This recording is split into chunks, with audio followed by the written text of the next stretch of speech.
It is so swell to be here. I mean, the faces that I know, some guys that have left have come back. We have Fernando with us again as a writer. All you guys that I've been with before, I want you to know that back home, I use lots of nouns to talk about you, but the adjective, the descriptor that applies in every case is lovable. And I've found that in you from talking to you, and even more, honestly, from reading your writing. I am so happy to report to you that the 4 gentlemen who took the course a year ago for a point of college credit through Adams State University, every one of those men earned an A, okay? I have 3 other rules in addition to these. The first one is tell the truth. In here, I appreciate so much what Moot said about respect, which is my second rule. And the third one is we're going to have some fun. So I encourage laughter and participation and enjoyment. I hope so much that the hours you spend in this room make you happier men. It took me a long time, guys, but I finally figured out how to teach writing. I taught at Kansas State University for 5 years, and I guarantee I never read there anything better than what I've been reading in here from you men. So I applaud those 4 men who earned the A and had any other of the faces I see: Kevin, Eric, Brett, Melvin back there, Oscar. I guarantee you, they earned an A too. Jorge, a little questionable. I was nervous at first. I know my roommates were like, "You're crazy. I can't believe you're going to a prison." And I was excited about it. I definitely knew that I had to be cautious. And I mean, going into a prison and all the preconceived notions that go with it and the way the media portrays prison, kind of think, everyone goes in like, oh, don't get shanked when you go in. It's kind of the mindset that these guys are all ruthless and they're killers and they've done terrible things. I wasn't sure what to expect. All I was excited just to go in the prison and see what it's like.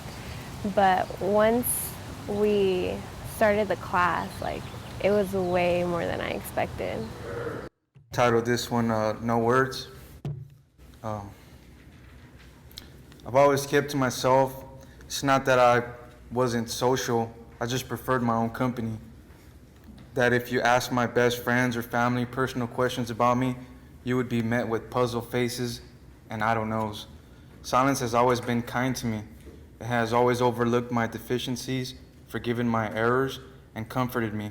Sometimes I took it to an extreme where if someone asked a question requiring the use of 10 or more words, I would crunch out a reply into 3 or less. I don't care, whatever, sounds good, all right, and my favorite, I don't know. I never felt comfortable expressing my feelings with any soul. Now it's become my handicap. I'm what a doctor may term as socially immature. I've always had trouble telling people if I'm frustrated, angry, or just having a bad day. But one of the words I have never spoken to anyone is, I'm happy. Feelings are called feelings because they are things that are felt, not talked about. I think writing is very important because you write a lot of the stuff you don't say, and why do you think that is? I think a lot of people start off writing just by themselves alone, and it's kind of vulnerable and nobody can see it, so they can kind of put their thoughts on paper. But then I think what was very scary for myself was actually going up there and sharing, some of my worst insecurities with a group of strangers, and I found it deathly terrifying, but then later on I kind of felt better, that I actually did it, because it is something that I've put away for years that I've never talked about. Fear and worry debilitated the blue-eyed teenager as he sought refuge within the Folsom dungeon. Lightning streaks of blood scattered across his face as he stared at the ancient gun towers and bullet-riddled granite walls. Never in his childhood did the young man envision that life could turn out the way it did, having the key to liberty chucked away. Insecurities becoming the inherited misfortune of life. The concerns of what others thought and need to impress were saturated by bad decisions. A lifetime of shame and ridicule stained the upbringing of a loner whose life revolved around a can of Chef Boyardee raviolis and hand-me-downs from the local thrift shop. His failures in school and loneliness became masked by addiction and traumatic experiences. Drowned in delusion, seeking to impress the masses, his lack of confidence was encased by a mouth-molten magma of lies and selfishness. Devastation and death were imminent.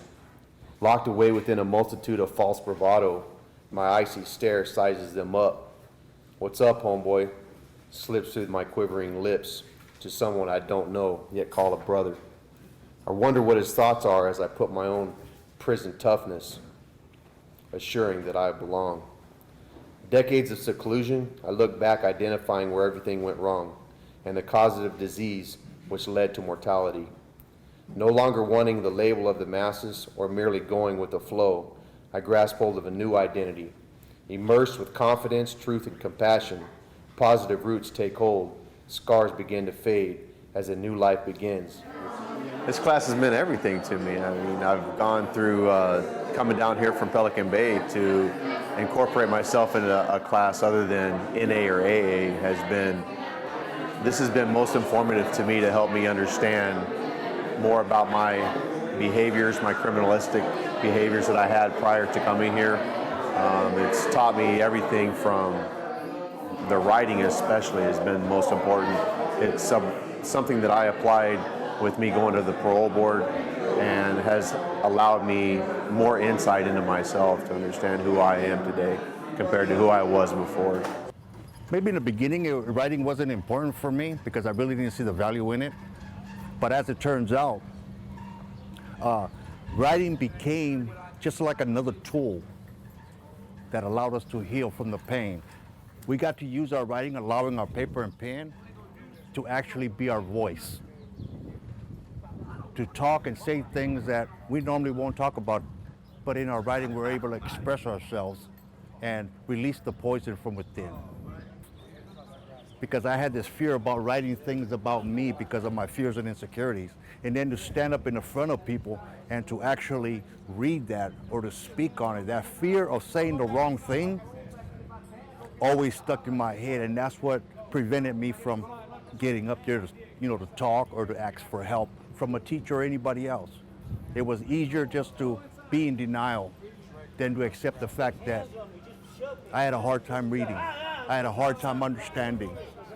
But through this class here, yes, I've gained the confidence that I lacked in my life. When it gets to the day that the class ends, they all wish that it would never end because they adopted the writing now into being a part of their life, learning to be a part of their life. They look forward to this. This is where they can come in and escape all the prison yard politics, escape the problems. This is where they can go in and be around positive people who are attempting to do the same thing. And that's to educate themselves. That's something that they don't talk about out here on the yard. I entered this class with apprehension, but it was more of a nervous excitement. I've always been intrigued by the prison culture and all that goes along with it. Drugs, gangs, crime, etc. I've watched countless documentaries on prisons, prison gangs, the drug market. Media such as these paint quite a different picture than what I viewed throughout this class. They display prisoners as ruthless, heartless killers, kidnappers, rapists. But what surprised me was that there is hope. I was under the impression that prisoners were immutable. They were unable to change. It seemed that they were doomed to their poor choices and reckless lifestyles. Yet there was still always a part of me that wanted to believe, wanted to hope that these people could change too. Maybe it's just my optimistic nature, but I think it's much deeper than that. I think there's a part in all of us, whether it's small or large, that longs for reconciliation in this world, a new start, a new hope. And that's really what you guys have all confirmed in my heart. that people can change, even the worst of the worst. I see that in you men here, and it fills me with joy knowing you are making the necessary changes in lifestyle to free yourselves from the pain that you've caused yourself and others. So my parting words would be to encourage you all to stay the course, no matter what obstacles come against you. Remember, suffering produces endurance, and endurance produces character, and character produces hope. Thank you for reminding me that there is hope for the lost. I wish you all the best of luck in your future. God bless.